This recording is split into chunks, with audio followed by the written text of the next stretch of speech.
This is DRF Race of the Day. Everybody, Mike Beer here with the DRF Race of the Day for Sunday up at Saratoga for Sunday's Race of the Day. The Grade 3 Shuvee will go as race number 9 at Saratoga. And it is your DRF Race of the Day. Field of 7 fillies or mares entered. Here's the entry card. They're going to go 9 furlongs on the main track up there for a $200,000 purse. Pretty good field here.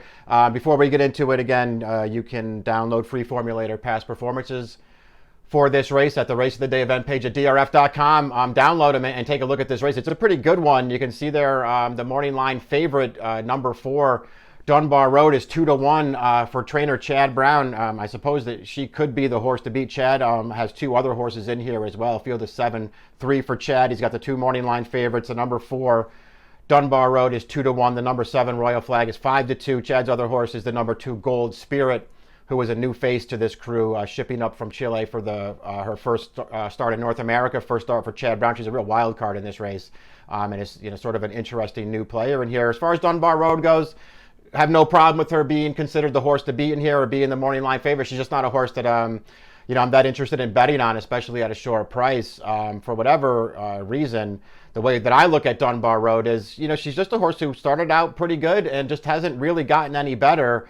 I just wonder, how much improvement she's going to be able to find here as she now makes her second start as a 5-year-old. She won 4 of the first 5 starts of her career, including the Grade 1 Alabama up here at Saratoga. She won the Mother Goose prior to that down at Belmont Park, and it looked like she was just going to be a major player going forward. And for whatever reason, it hasn't really happened. She's won twice since that Alabama up here 2 summers ago. Those 2 wins in her first 2 starts last year off the layoff, where I guess she ran fine. She won a couple of stakes races, but she wasn't beating good fields in those races. She did not improve at all from a speed figure standpoint. It just, feels like she's the kind of mare who just, for whatever reason, hasn't gotten any better. She came off the layoff last time at Churchill in the Grade 1 La Troyenne. And she, in my opinion, just didn't run that well. Just sort of kept herself within range. She was always sort of in and among horses in that race, but she kept herself in range. She got clear around the second turn to get up there into contention, and she was just no match from the top of the stretch and was steadily outfinished from there. I didn't think she ran well. I don't see the improvement that she's shown since she was a 3-year-old, and she's just not the kind of horse I would be interested in taking as the favorite in this race. Win or lose, there are plenty of other horses to talk about, though. If we're going to try to beat the favorite, let's start off by looking at the Timeform US Pace Projector to see if we can get any ideas about how the race will be run. The number 3, Liberty MD, Pace Projector has her out there on the lead. I guess that's reasonable. Liberty MD, 2 for 2 on the way in, very lightly raced. She's a big long shot on the morning line at 30-1.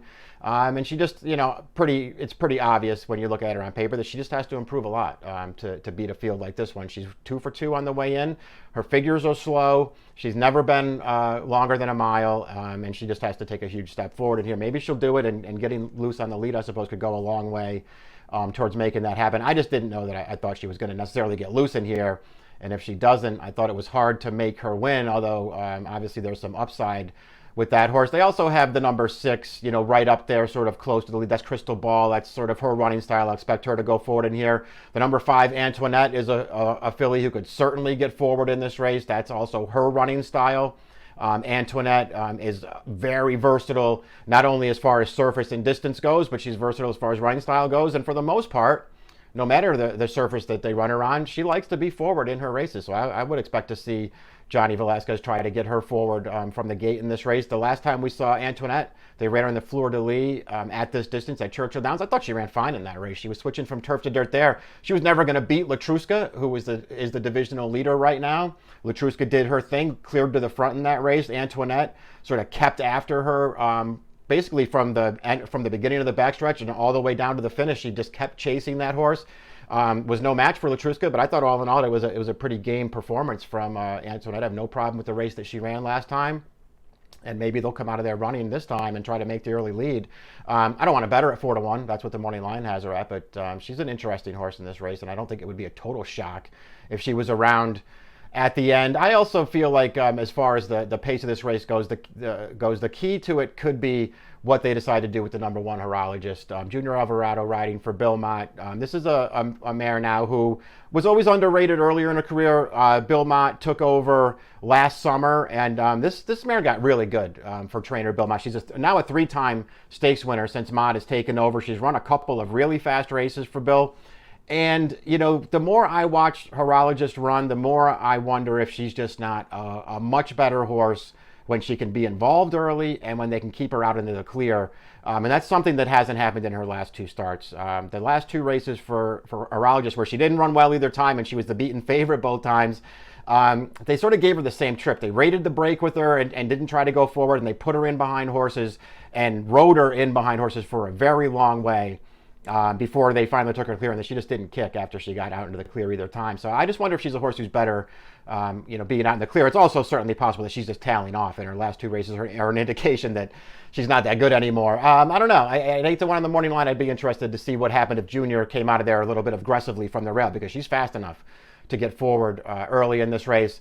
Let's take a look first at the horse, though, that just defeated horologist at Thistledown, and that is Crystal Ball, the horse who should be right up close as far as the pace projector can tell. And I do think that this is a horse who can win this race. She's very consistent. There are no bad races on her card, save the Alabama last year, which was followed by a layoff. This race that we're looking at right here at Thistledown, it's a stakes race over this distance, and you'll note that she's beating horologist, and this horologist was in here. That was horologist sitting right in behind the lead. They took her clear at the top of the stretch. She came up completely empty and faded, but Crystal Ball set a perfect trip in here. She let a long shot go to the lead, tracked her the entire way in a perfect spot. She was very game when the runner-up came for her in the stretch and managed to fight that horse off and prevail. Nice performance, I thought, from Crystal Ball in her first start for trainer Rudy Brissett, and she's certainly a contender in here. She should get a good trip in this race, and we'll see if she can maybe improve. I did feel like if everybody showed up and ran their best race, Crystal Ball was going to have to improve to beat this field, but perhaps she can do it. The horse right to her outside is Royal Flag, the one of the other Chad Brown trained horses. I don't really have any problem with Royal Flag. She's another horse in here who, at the morning line odds, I probably wouldn't want to be betting on her. But, she's obviously a contender in here. Let's take a look at Royal Flag's most recent race. This is her first start of the year. It's at Keeneland back in April in the Double Dog Dare. She runs fine in this race. She saved ground early. You can see, Joel Rosario got her into contention around the second turn. He just sort of followed Bonnie South, the eventual winner of the race. He followed her into it, took her to the outside in the stretch, and you can see that Royal Flag has dead aim on this field. Not only does she have dead aim, it looks like she has the momentum past mid-stretch, and she just can't get by Bonnie South at the end. She settles for second. It wasn't a poor performance at all. I thought she ran fine, but it was just kind of more of the same for Royal Flag. This was a filly who I was really interested in early on.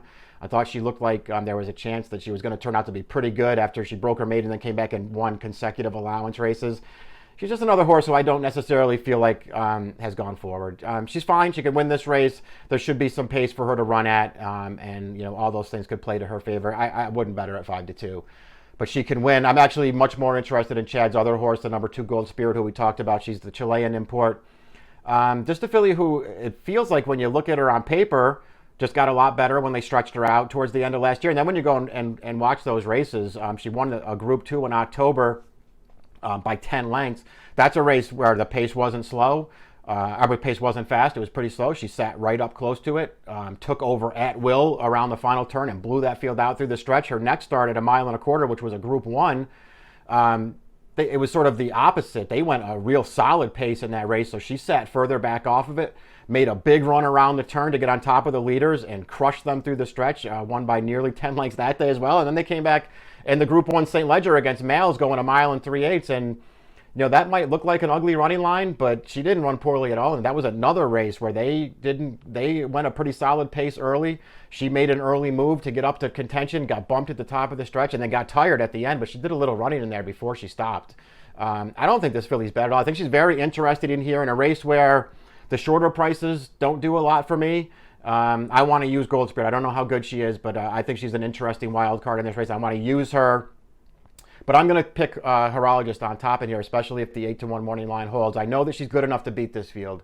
if she can run her best race and get the trip that I think that she needs to get. And I'm hoping that Junior Alvarado just gets a little aggressive with her from the inside and goes forward at the start. He doesn't need to put her right on the lead, but I think he needs to come out of there running and just try to keep her in the clear all the way and keep her involved in the running all the way around the track, because the more I look at her last 2 races, the more I feel like she doesn't like sitting in behind. We'll see.